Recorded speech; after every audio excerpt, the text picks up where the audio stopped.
বিসমিল্লাহির রহমানির রহিম। সুপ্রিয় শিক্ষার্থীবৃন্দ, অষ্টম শ্রেণীর গণিত বিষয়ের অনলাইন ক্লাসে তোমাদেরকে স্বাগত। আমার এই ভিডিওটি দেখার পূর্বে এই করোনাকালীন সময়ে তোমরা কিভাবে লেখাপড়া করবে এ ব্যাপারে সুন্দর দিক নির্দেশনা দিয়েছেন আমাদের শ্রদ্ধেয় ডক্টর আজিমউদ্দিন স্যার।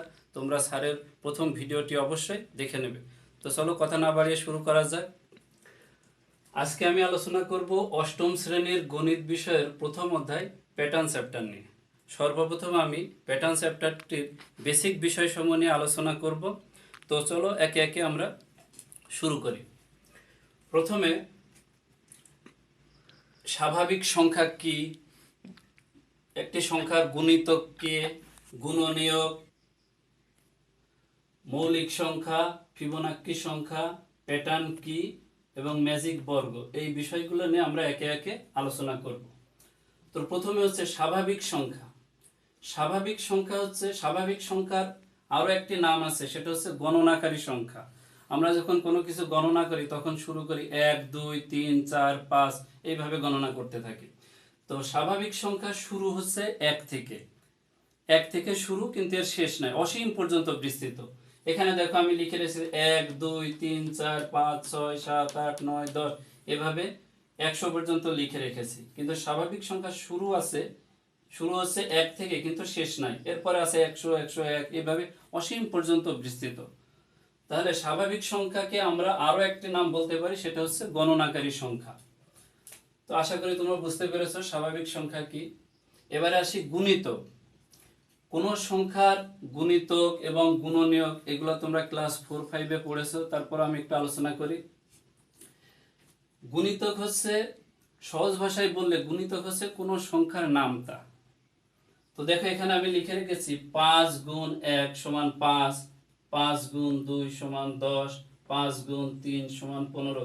এভাবে আমরা নামতা যখন শিখি তখন 10 পর্যন্ত গণনা করি, কিন্তু না, এভাবে 5-এর গুণিতক 5-এর সাথে 11 12 13 এইভাবে অসীম পর্যন্ত চলবে।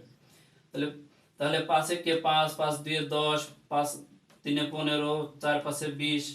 এখন তোমাদের বইয়ের প্রথম যে এমসিকিউ, সেই এমসিকিউটা হচ্ছে 5-এর গুণিতকের একক স্থানীয় অঙ্কটি কত। এখানে লক্ষ্য করো তোমরা, 5 একে 5, একক স্থানীয় অঙ্কটি 5, 5 দিয়ে 10 এর একক স্থানীয় অঙ্কটি 0, 3 5 15 এর একক স্থানীয় অঙ্কটি 5, 4 5 20 এর একক স্থানীয় অঙ্কটি 0। অর্থাৎ তোমরা একটু লক্ষ্য করো, প্রত্যেকবার 5-এর গুণিতকের একক যে স্থানীয় অঙ্কটি হয় 5 অথবা 0। তো পরীক্ষায় কিভাবে প্রশ্ন আসে এইভাবে যে 5-এর একক স্থানীয়, 5-এর গুণিতকের একক স্থানীয় অঙ্কটি কত।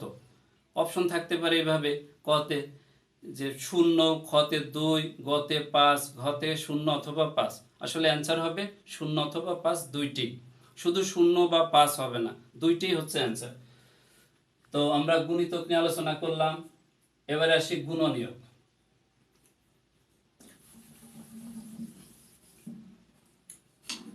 গুণনীয়ক হচ্ছে কোন সংখ্যার গুণনীয়ক। কথাটির অর্থ হচ্ছে যে কোন একটি সংখ্যাকে অন্য একটি সংখ্যা দ্বারা যদি নিঃশেষে বিভাজ্য করা যায়, তাহলে সেই সংখ্যাগুলি ওই সংখ্যার গুণনীয়ক। তো আমরা একটি উদাহরণের মাধ্যমে বোঝার চেষ্টা করি। আমি এখানে লিখলাম 12,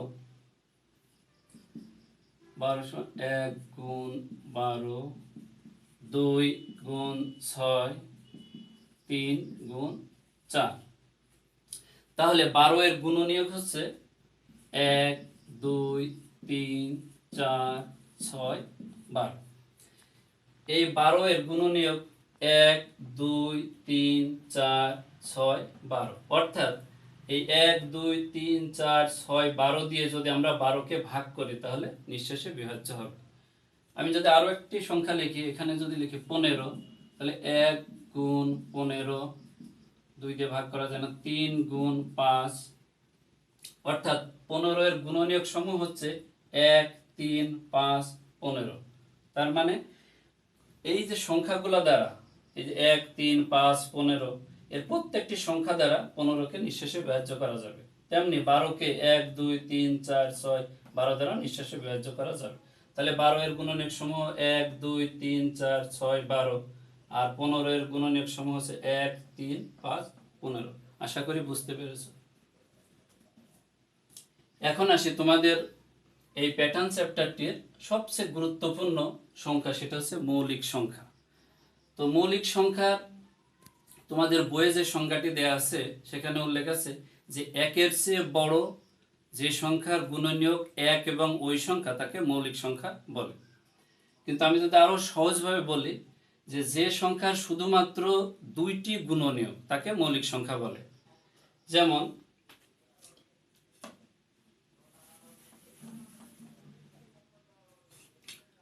2 সমান 1 গুণ 2, 3 সমান 1 গুণ 3, 5 সমান 1 গুণ 5। অর্থাৎ এই 2কে 1 এবং 2 ছাড়া অন্য কোনো সংখ্যা দ্বারা নিঃশেষে বিভাজ্য করা যায় না। 3কে 1 এবং 3 ছাড়া অন্য কোনো সংখ্যা দ্বারা নিঃশেষে বিভাজ্য করা যায় না। তাহলে মৌলিক সংখ্যার যে ডেফিনেশন সেখানে বললাম যে যে সংখ্যার শুধুমাত্র গুণনীয়ক দুইটি তাকে মৌলিক সংখ্যা বলে। এখানে দেখো এই যে 2, 3, 5 এই সংখ্যাগুলি 1 এবং 5 ছাড়া অন্য কোনো সংখ্যা দ্বারা বিভাজ্য করা যায় না। এখন একটা কমন শিক্ষার্থীরা যে ভুলটা তোমরা করো, অনেক সময় তোমরা বলো যে স্যার 1 মৌলিক সংখ্যা। আসলে 1 মৌলিক সংখ্যা না।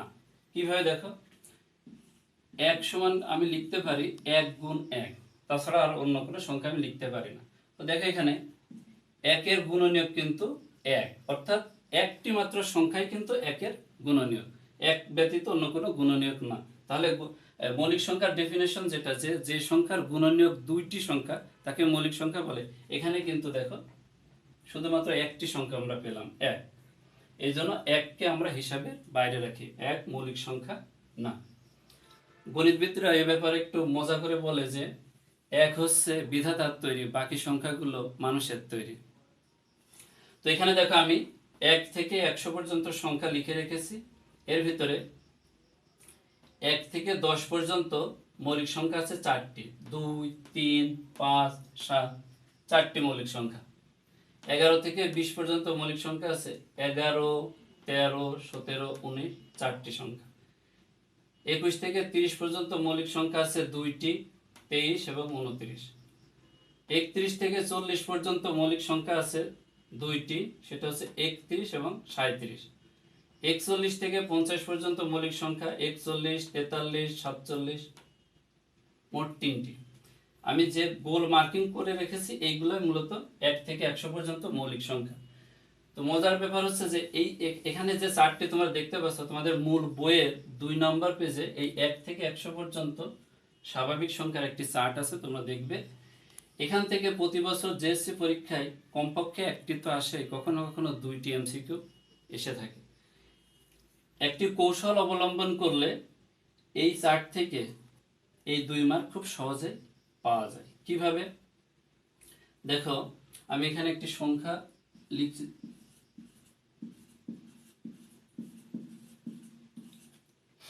সংখ্যাটা আমি একটু আলাদা আলাদা ফাঁকা ফাঁকা লিখলাম।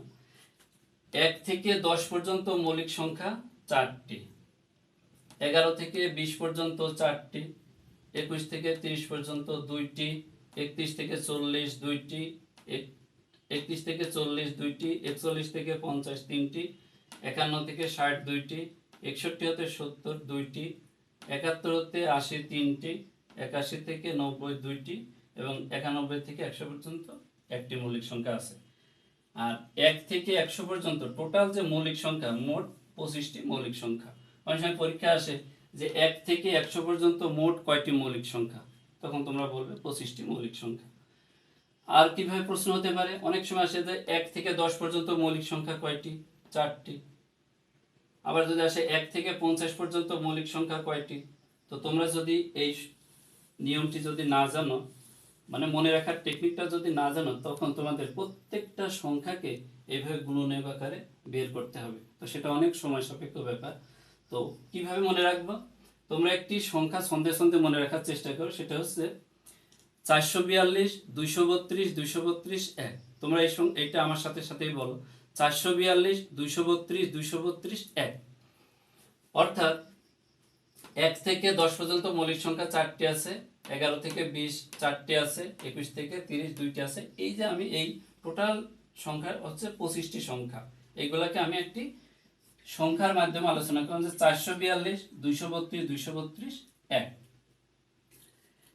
তো আশা করি তোমরা পরীক্ষায় মৌলিক সংখ্যা 1 থেকে 100 পর্যন্ত কয়টি মৌলিক সংখ্যা আছে, তারপরে 1 থেকে 10 পর্যন্ত কয়টি মৌলিক সংখ্যা আছে, যদি কখনো পরীক্ষা আসে যে 41 থেকে 50 পর্যন্ত মৌলিক সংখ্যা কয়টি, তো তখন তোমরা কিভাবে করবে? আমার যেমন এখানে 1 থেকে 100 পর্যন্ত সংখ্যাগুলো লিখতে অনেক সময় লেগেছে, তোমরা করবে কি সংক্ষেপে লিখবে এখানে, যে 1 থেকে 10, 11 থেকে 20, অর্থাৎ শুরুর সংখ্যাটা আর শেষ সংখ্যাটা, 10টি 10টি সংখ্যা শুরুর এবং শেষটি, 1 থেকে 10 পর্যন্ত 4, 11 থেকে 20 4, 21 থেকে 30 2, 31 থেকে 40 2, এইভাবে তোমরা লিখে রাখবে। তো দেখো পরীক্ষায় যদি আসে 41 থেকে 50 পর্যন্ত মোট কয়টি মৌলিক সংখ্যা আছে, তো দেখো এইভাবে লেখার পর তুমি কিন্তু সহজেই বলতে পারবে যে 3টি মৌলিক সংখ্যা আছে। এইভাবে যদি বলে যে 1 থেকে 30 পর্যন্ত মোট কয়টি মৌলিক সংখ্যা আছে, তো তুমি যদি এই সংখ্যাটি মনে রাখতে পারো তাহলে খুব দ্রুত তুমি অ্যান্সারটি দিতে পারবে। তো 1 থেকে 40 পর্যন্ত মৌলিক সংখ্যা, তাহলে এখানে আমি যোগ করব 4 4 8 9 10 11 12, তাহলে 12টি মৌলিক সংখ্যা আছে। তো আমরা মৌলিক সংখ্যা জানতে পারলাম। এবার আসি ফিবোনাক্কি সংখ্যা। ফিবোনাক্কি সংখ্যা কি?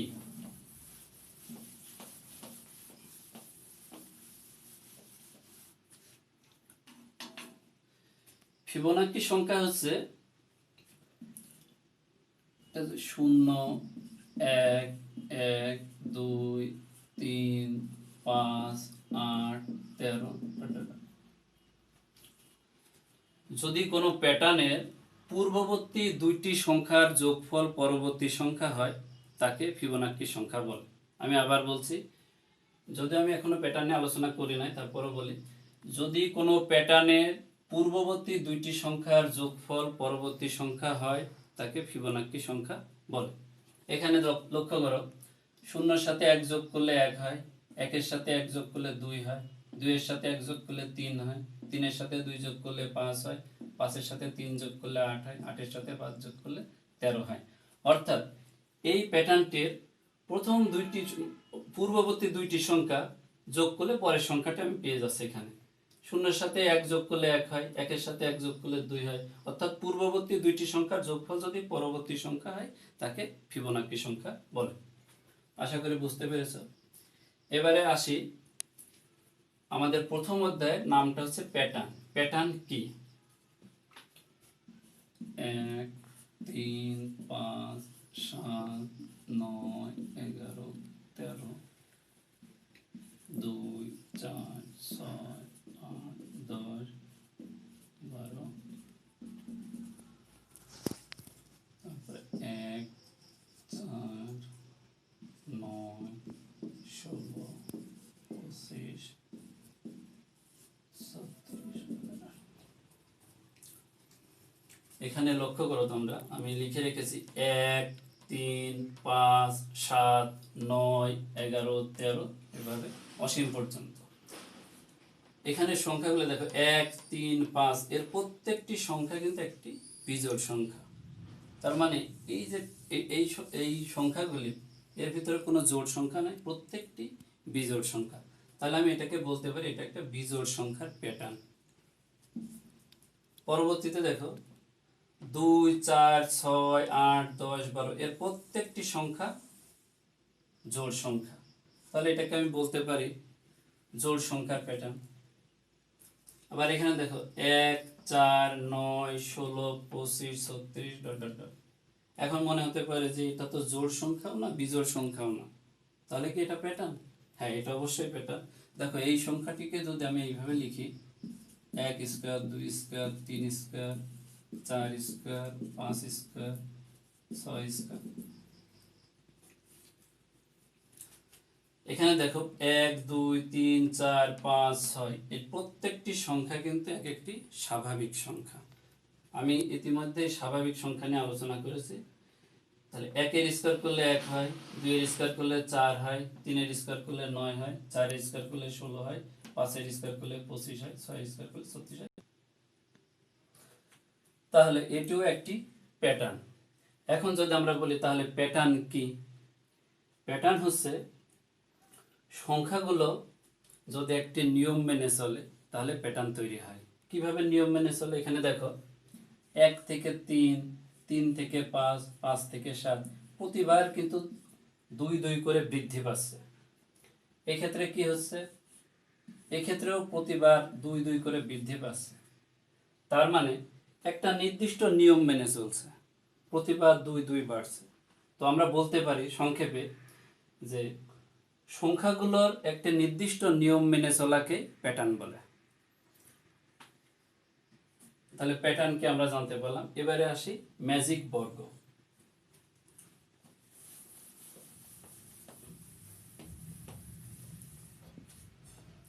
তোমাদের বইয়ে 3 ক্রমের ম্যাজিক বর্গ এবং 4 ক্রমের ম্যাজিক বর্গ নিয়ে আলোচনা করা আছে। তো চলো আমরা প্রথমে 3 ক্রমের ম্যাজিক বর্গ কিভাবে আঁকতে হয় দেখি। এটা যেহেতু ম্যাজিক বর্গ, অবশ্যই এটা বর্গাকৃতি হতে হবে।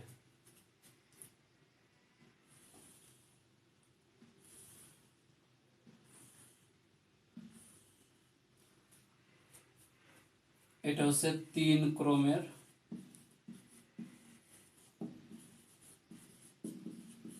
ম্যাজিক বর্গ। তো 3 ক্রমের ম্যাজিক বর্গে দেখো এখানে 9টি ঘর আছে, 1 2 3 4 5 6 7 8 9। এখন 9টি ঘরকে যদি আমি 9টি সংখ্যা এখানে লিখি 1 2 3 4 5 6 7 8 9, তাহলে লক্ষ্য করো তোমরা, এদিক থেকে 4টি সংখ্যার পরে 5, আবার এদিক থেকে 4টি সংখ্যার পরে 5। তার মানে 5 হচ্ছে 1 থেকে 9 এর মধ্যবর্তী সংখ্যা। তো আমরা এই 5 সংখ্যাটিকে ঠিক এই মাঝের ঘরে লিখব। এখন এই যে প্রতি কর্নারে যে 4টি ঘর আছে, এই 4টি ঘরকে আমি জোড় সংখ্যা দিয়ে পূরণ করব। এখন দেখো যে আমি ঘর পূরণ করলাম 1 2 3 4 5, আরো 4টি ঘর ফাঁকা রয়ে গেছে। এখন এই ঘরগুলোতে কত কত বসবে সেটা কিভাবে নির্ভর করবে? দেখো 6 আর 5 যোগ করলে হয় 11, 11 আর 4 15। আবার দেখো 8 5 13 আর 2 15। তার মানে কোণাকোণি যোগ করলে এদিকে আমি 15 পেলাম, এদিকেও 15 পেলাম। তো ম্যাজিক নামকরণটা আসলে এজন্যই যে আমি যেদিকেই যোগ করি না কেন একই সংখ্যা আসবে, উপরে পাশাপাশি কোণাকোণি যেদিকেই যোগ করি একই সংখ্যা আসবে। তাহলে বাকি 4টি ঘর আমরা পূরণ করি। 8 6 14, 15 হতে বাকি হচ্ছে 1, 6 2 8, 15 হতে বাকি 7, 7 5 12, 15 হতে বাকি 3, 5 আর 1 6, 15 হতে বাকি 9। এখন আমরা যেদিকেই যোগ করব 15 হবে। এখন এখান থেকে কিভাবে প্রশ্ন হয়, পরীক্ষায় আসে 3 ক্রমের ম্যাজিক বর্গের ম্যাজিক সংখ্যাটি কত? তো আমরা যদি নিয়মটা জানি তাহলে খুব সহজেই বের করতে পারবো যে 3 ক্রমের ম্যাজিক বর্গের ম্যাজিক সংখ্যাটি 15।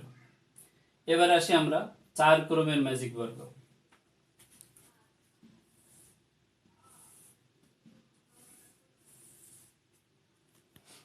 এই 4 ক্রমের ম্যাজিক বর্গ আঁকতে গেলে আমাদের একটু কৌশলী হতে হবে।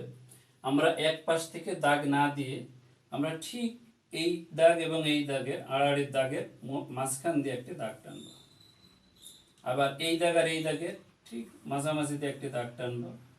তারপরে এই দাগের মাঝামাঝিতে দাগ টানবো। আবার উলম্ব বরাবর ঠিক মাঝখান দিয়ে একটি দাগ টানবো। তারপরে এখানে, তারপরে এখানে। যেহেতু এটি 4 ক্রমের ম্যাজিক বর্গ, 4 ক্রমের ম্যাজিক বর্গ, এই 4 ক্রমের ম্যাজিক বর্গ নির্ণয় করতে গেলে আমাদের একটু কৌশল অবলম্বন করতে হবে। সেটা কিভাবে? কারণ এখানে মোট 16টি ঘর আছে, 16টি ঘরে 16টি সংখ্যা বসবে, কোন ঘরে কত বসবে সেটা একটু কৌশলের সাথে আমরা বসাবো। দেখো প্রথম পর্যায়ে ঠিক এই কোণাকোণি এবং এই কোণাকোণি যতগুলো ঘর আছে এই ঘরগুলোতে আমি ডট চিহ্ন দিয়ে নেব, এই বরাবর, তারপরে এই বরাবর ডট চিহ্ন দিয়ে নিলাম। এখন আমি প্রথমে উপর থেকে যে ঘরগুলোতে ডট চিহ্ন আছে সেই ঘরগুলোতে আমি সংখ্যা বসাবো। তো তোমরা একটু দেখো, লক্ষ্য করো, 1 এখানে ডট নাই, বসবে না। 2 3 এখানে ডট নাই, সংখ্যা বসবে না। 4 এখানে ডট আছে, 4 বসবে।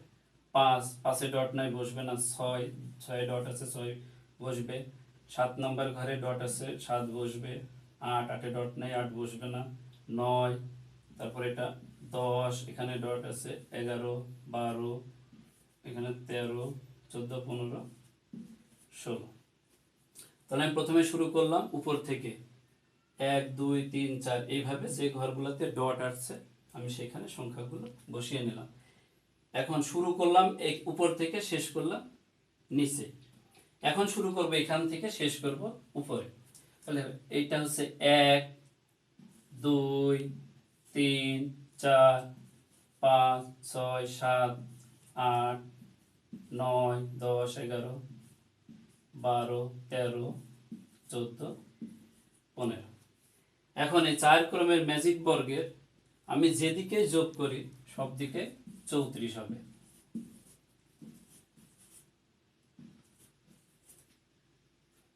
তাহলে দেখো ম্যাজিক বর্গ কি, 3 ক্রমের ম্যাজিক বর্গের ম্যাজিক সংখ্যাটি 15, 4 ক্রমের ম্যাজিক বর্গের ম্যাজিক সংখ্যাটি 34। এখন অনেক সময় পরীক্ষায় অনেক বড় সংখ্যার আসে, যে 7 ক্রমের ম্যাজিক বর্গের ম্যাজিক সংখ্যাটি কত, কিংবা 8 ক্রমের ম্যাজিক বর্গের ম্যাজিক সংখ্যাটি কত। এটা যখন এমসিকিউতে আসে তখন আমরা আর পারি না, কারণ আমাদের বইয়ে 3 আর 4 ক্রম পর্যন্ত আছে।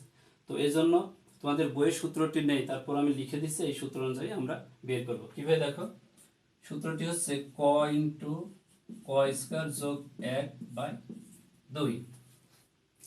এটা হচ্ছে যে কোনো ক্রমের ম্যাজিক বর্গের ম্যাজিক সংখ্যাটি এই সূত্রের মাধ্যমে আমরা বের করতে পারবো। তো দেখি আমরা 3 ক্রমের ম্যাজিক বর্গের আমরা ইতিমধ্যে জানি যে 3 ক্রমের ম্যাজিক বর্গের ম্যাজিক সংখ্যাটি 15। তাহলে এখানে ক এর পরিবর্তে আমরা 3 বসাবো। তাহলে 3, 3-এর স্কয়ার যোগ 1/2, 3, 9 যোগ 1, 2, তাহলে 3 গুণ 10/2, কাটাকাটি করলে 5, 3 5-এ 15।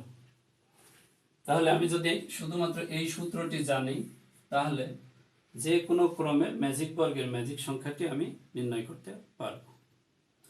তো সুপ্রিয় শিক্ষার্থীবৃন্দ, আজকের ভিডিওটি এখানে শেষ করছি। পরবর্তী ভিডিও দেখার আমন্ত্রণ জানিয়ে